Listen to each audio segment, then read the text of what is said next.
নমস্কার বন্ধুরা, আবার চলে এলাম একটা গল্প নিয়ে।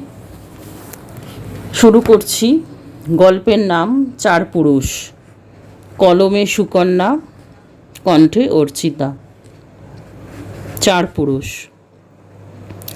ভগ্ন পাঁচিল, ফাটল ধরা দেওয়াল, রংচটা দরজা জানলা, ধুলোয় পরিপূর্ণ মেঝে আর ঝোপঝাড়ে পরিপূর্ণ হয়ে আজও দাঁড়িয়ে রয়েছে বাড়িটা। কোথাও কোথাও পলেস্তারা খসে পড়েছে, কোথাও বা বট অশ্বত্থ জায়গা করে নিয়েছে। দরজা খুললে অন্ধকারের মধ্য থেকে হয়তো বেরিয়ে আসবে ঝাঁক ঝাঁক চামচিকে। বাড়িটার ওপর দিকে তাকালে দেখা যায় তার তৈরি হওয়ার সাক্ষ্য হিসেবে আজও অমলিন রয়েছে ফলকটা। ব্রিটিশ কায়দায় নিচের প্রশস্ত সিঁড়ি, লাল মেঝে আর ছাদের নকশা আজও মন কাড়ে।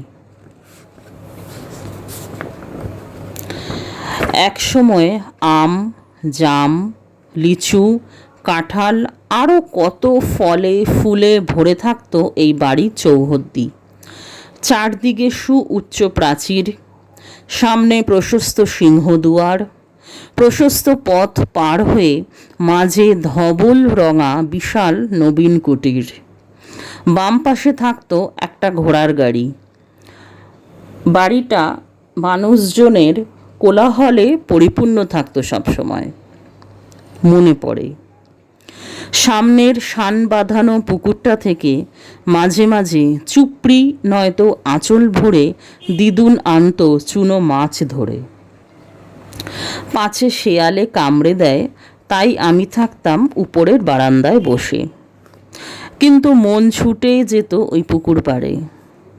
আরও মনে পড়ে বিকেল হলেই বাড়ির মেয়ে বউরা একসাথে বসে কত গল্প, কত হাসি তামাশা চলতো। সন্ধ্যা হলে বারমহলে বসত ছেলেদের আসর, সারাদিনের কাজকর্মের হিসেব নিকেশ।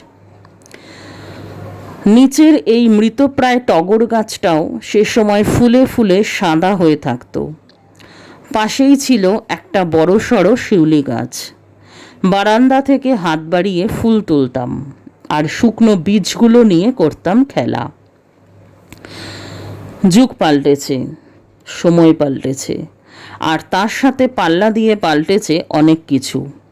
সেই প্রশস্ত সিংহ দুয়ার, প্রশস্ত পথ, ঘোড়ার গাড়ি কিছুই নেই আর। নেই সেই মানুষের কোলাহল, বিকেলের আড্ডা, সন্ধ্যের আসর। যে যার মতো নতুন করে করে নিয়েছে নিজের অংশটুকু। চৌহদ্দি এক থাকলেও বিভেদের প্রাচীর উঠেছে অনেক। মাঝের মূল অংশটাই কেবল আজও রয়ে গেছে ঐতিহ্যের স্মৃতি আগলে।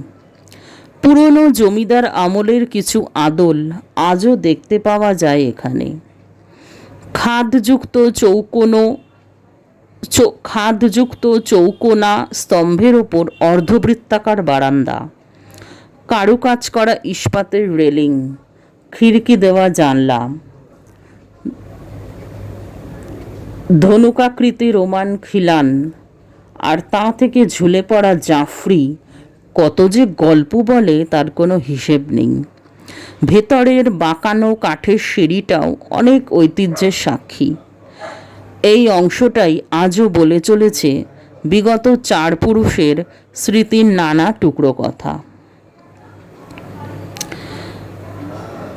শুনলেন গল্প চার পুরুষ, কলমে সুকন্যা, কণ্ঠে অর্চিতা।